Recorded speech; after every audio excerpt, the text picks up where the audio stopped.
What's going on, guys? So this video is going to be a summary of the first podcast Andrew Huberman gave on the Huberman Lab podcast. The title of the podcast is How Your Nervous System Works and Changes. The first thing I want to say is that Andrew Huberman has done an incredible job of putting information out into the world via podcast form that detail how the brain and body operate. I've learned so many things that I've implemented into my life that have helped me live a healthier lifestyle. Understanding why things work the way they do gives me confidence that I'm heading in the right direction. The only bad thing that I can think of about Andrew Huberman's podcasts is that they're usually very long. And not everybody has like 1 to 3 hours to, really pay attention to what he's saying.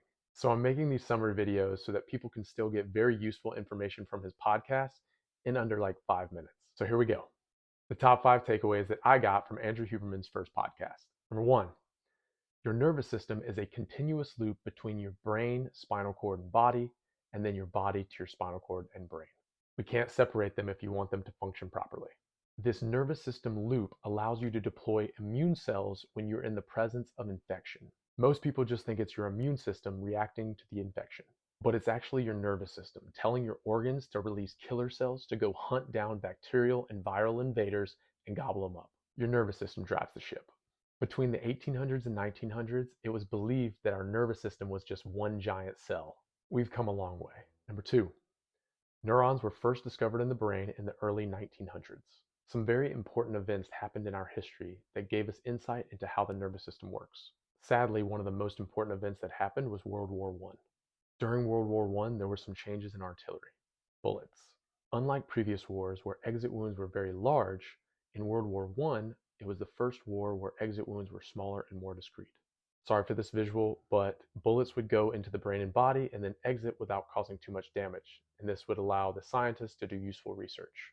Number 3, these are the 5 major things that we found out the nervous system really does. Sensation.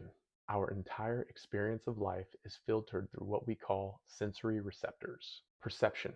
Taking what we are sensing and focusing on it. To make sense of it, to explore it, and to remember it. Emotions and feelings. These include things like happiness, sadness, and boredom. Thoughts. Thoughts are like perceptions, but they tend to draw not only things that are happening in the present, but also things that you remember from the past, and things we anticipate about the future. The last thing is actions. Actions or behaviors are the most important aspect of our nervous system. Anytime you are forcing yourself to do something, your nervous system goes through these 3 things: duration, path, and outcome.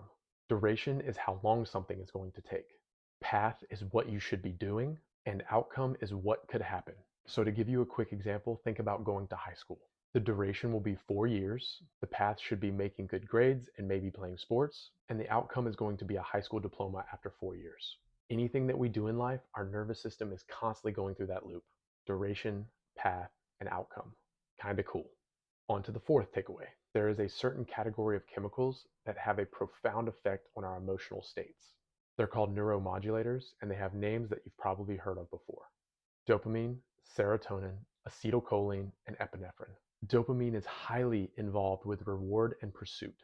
When we are in pursuit of a goal, dopamine is released as we get closer to that goal. Dopamine is a molecule of motivation towards things that are outside of us that we want to pursue. Serotonin makes us feel good with what we have. It makes us appreciate our internal landscape and the resources that we have. We'll get into acetylcholine and epinephrine in later episodes. The 5th and final takeaway is about neuroplasticity. What is neuroplasticity, you ask? It's going from things being challenging and deliberate to reflexive. From birth to age 25, the brain is very plastic, which is a good thing. If you're an adult that wants to change your neuroplasticity, ask yourself these 2 questions. What particular aspect of my nervous system am I trying to change? And how am I going about making this change? It turns out how we approach the second question is governed by how awake or sleepy we are. Believe it or not, no neuroplasticity occurs during the learning period. All of the neuroplasticity occurs when we are asleep or in non-sleep deep rest. Agitation and the feeling of strain are actually required for this process of neuroplasticity to get triggered. A study showed that 20 minutes of deep rest after doing something challenging like learning a new language or studying for a test actually accelerated neuroplasticity. Those are the top 5 takeaways that I got from the video. Take a deep breath. It's a lot of information. I feel exhausted from saying all of it. I hope that summary was helpful because there's so many cool things that you learn from his podcast. I'm getting some dopamine right now for finishing this video. I highly recommend going to watch the full podcast or listening to it while you're doing dishes or laundry or something, because there's so many little tidbits of information that you don't get from this summary that will make more sense if you watch the whole thing. Thank you for watching this summary video. I hope it was helpful. I will be making many more, so your feedback is much appreciated. The last thing I want to add to this is something that's crazy and I thought was really cool. I'm going to read this short little paragraph, so just stay with me.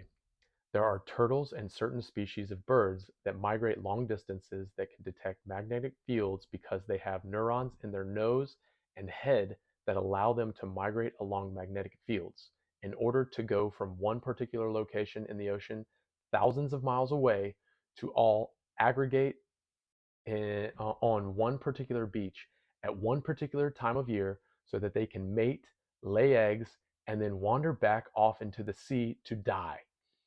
Their young will eventually hatch. The cute little turtles will shuffle to the ocean, swim off, and go to the exact same and do the exact same thing. They don't migrate that distance by vision. They don't do it by smell. They do it by sensing magnetic fields. What? The nervous system is an incredible thing, guys. That's all I got. Get after it.